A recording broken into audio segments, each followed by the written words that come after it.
Hello दोस्तों, आज दिनांक 24 सितंबर दिन मंगलवार, अश्विन मास कृष्ण पक्ष सप्तमी। अब खबरें विस्तार से। हरियाणा में बीजेपी अपनी सरकार के पोर्टल सिस्टम को करप्शन खत्म करने का सबसे बड़ा हथियार बताती रही है।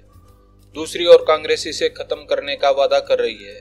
हरियाणा की जनता के हिसाब से वोटिंग के 2 हफ्ते पहले कांग्रेस 40+ सीटों और भाजपा 16 से 18 सीटों पर मजबूत दिख रही है। देश के गृह मंत्री अमित शाह सोमवार को हरियाणा के दौरे पर रहे। उन्होंने फतेहाबाद के टोहाना और यमुनानगर के जगाधरी में रैली की।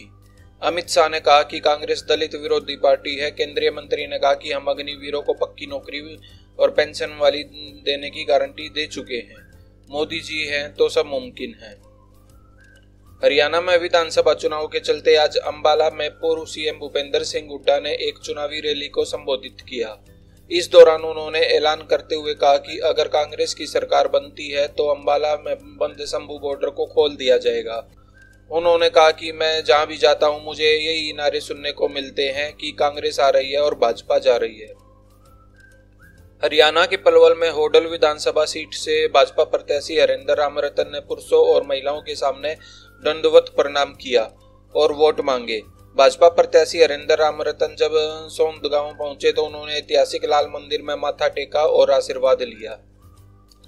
हरियाणा के निर्दलीय उम्मीदवार देवेंद्र कात्यायन ने बड़ा दावा किया है। उनका कहना है कि उन्हें ईडी सीबीआई की धमकियां मिल रही हैं। कात्यायन भारतीय जनता पार्टी से टिकट कटने के बाद गन्नौर विधानसभा से निर्दलीय चुनाव लड़ रहे हैं। हरियाणा में रोहतक की कलानौर विधानसभा से भाजपा की उम्मीदवार रेणु डाबला ने कहा कि विधायक शकुंतला खट्टक ने 15 साल में जनता की आवाज नहीं उठाई, जिसके कारण लोग नाराज हैं। वहीं उनको टिकट मिलने से पार्टी के नेताओं की नाराजगी पर भी चुटकी ली। हरियाणा चुनाव के बीच एक बार फिर सिरसा सांसद कुमारी सैलजा ने कांग्रेस सरकार बनने पर सीएम कुर्सी पर दावा ठोका है। उन्होंने कहा कि यह कोई बीता हुआ कल नहीं जो लौट कर नहीं आएगा। सैलजा ने कांग्रेस छोड़ भाजपा में शामिल होने की बात को भी सिरे से खारिज कर दिया। सैलजा ने कहा कि मेरे खून में कांग्रेस है, भाजपा इसको लेकर भ्रम फैला रही है। हरियाणा विधानसभा चुनाव को देखते हुए पंचकुला के बॉर्डर क्षेत्रों में सुरक्षा व्यवस्था कड़ी कर दी गई है। चुनाव आयोग के निर्देश पर पंचकुला पुलिस ने जीरकपुर कालका हाईवे पर नाकाबंदी कर दी है। अब तक की गई कार्रवाई में पुलिस ने विभिन्न वाहनों से 43 लाख रुपए से अधिक की नकदी जब्त की है। सुप्रीम कोर्ट ने सोमवार को कहा कि चाइल्ड पोर्नोग्राफी डाउनलोड करना और देखना पोस्को और आईटी एक्ट के तहत अपराध है। सीजेआई डीवीआई चंद्रचूड़, जस्टिस जेबी पारदीवाला और जस्टिस मनोज मिश्रा की बेंच ने मद्रास हाईकोर्ट के फैसले को खारिज करते हुए फैसला सुनाया। आंध्र प्रदेश के तिरुपति मंदिर की शुद्धि के लिए महाशांति यज्ञ किया गया। सोमवार सुबह 6 से 10 बजे तक चले पंचगव्य प्रोशन शुद्धिकरण में तिरुमाला तिरुपति देवस्थानम बोर्ड के अधिकारी समेत 20 पुजारी शामिल हुए। अनुष्ठान में लड्डू और अन्न प्रसादम रसोई की शुद्धि की गई। विपक्ष के नेता और कांग्रेस सांसद राहुल गांधी आज जम्मू कश्मीर के दौरे पर हैं। राहुल ने सुरनकोट में कहा, पीएम मोदी के आत्मविश्वास में कमी आई है। आज उनसे जो भी विपक्ष कराना चाहता है वह कराता है। भाजपा भाई भाई को लड़वाती है।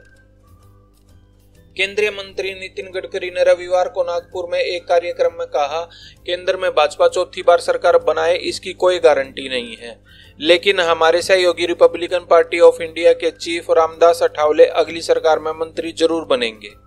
हालांकि गडकरी ने मुस्कुराते हुए कहा, मैं केवल मजाक कर रहा था। इजराइल ने सोमवार को लेबनान में करीब 300 मिसाइल हमले किए। अल जजीरा के मुताबिक लेबनान के स्वास्थ्य मंत्रालय ने कहा कि इसमें कम से कम 100 लोगों की मौत वहीं 300 से ज्यादा लोग घायल हुए हैं।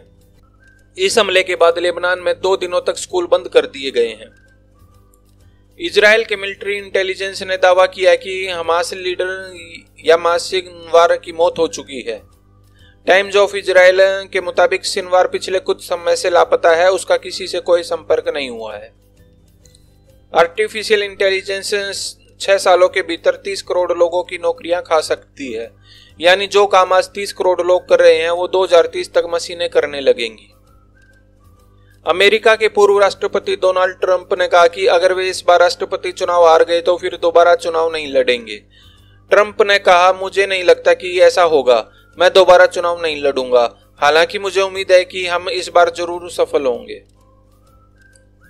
सोना 23 सितंबर को अपने ऑल टाइम हाई पर पहुंच गया है। सोमवार को 10 ग्राम 24 कैरेट सोने का भाव 440 रुपए बढ़कर 74,533 रुपए पर पहुंच गया। वहीं चांदी में आज गिरावट देखने को मिली, ये 508 रुपए कम होकर 88,409 रुपए प्रति किलो पर पहुंच गई है। शेयर बाजार ने 23 सितंबर को लगातार तीसरे कारोबारी दिन नया ऑल टाइम हिट बनाया। सेंसेक्स ने 84,980 और निफ्टी ने 25,956 का स्तर छुआ। सेंसेक्स 384 अंक की तेजी के साथ 84,928 पर बंद हुआ। वहीं निफ्टी में भी 148 अंक की बढ़त रही, ये 25,939 पर बंद हुआ। बांग्लादेश की अपदस्थ प्रधानमंत्री शेख हसीना पर इस्तीफा देकर देश छोड़ने के बाद से अब तक 194 मामले दर्ज किए जा चुके हैं। हालिया मामला एक बुनकर की हत्या से जुड़ा हुआ है, जिसमें उनके साथ 69 अन्य लोगों को आरोपी बनाया गया है। इसके अलावा शेख हसीना पर हत्या के प्रयास, नरसंहार, अपहरण समेत कई आरोपों में मुकदमे दर्ज हो चुके हैं। पंजाब के मुख्यमंत्री भगवंत मान ने कैबिनेट में फेरबदल करते हुए 5 नए मंत्रियों को विभाग आवंटित किए हैं। डॉक्टर रवजोत सिंह को स्थानीय निकाय विभाग और संसदीय कार्य का मंत्री बनाया गया है। तरुणप्रीत सिंह सोंद को ग्रामीण विकास एवं पंचायत विभाग दिया गया है।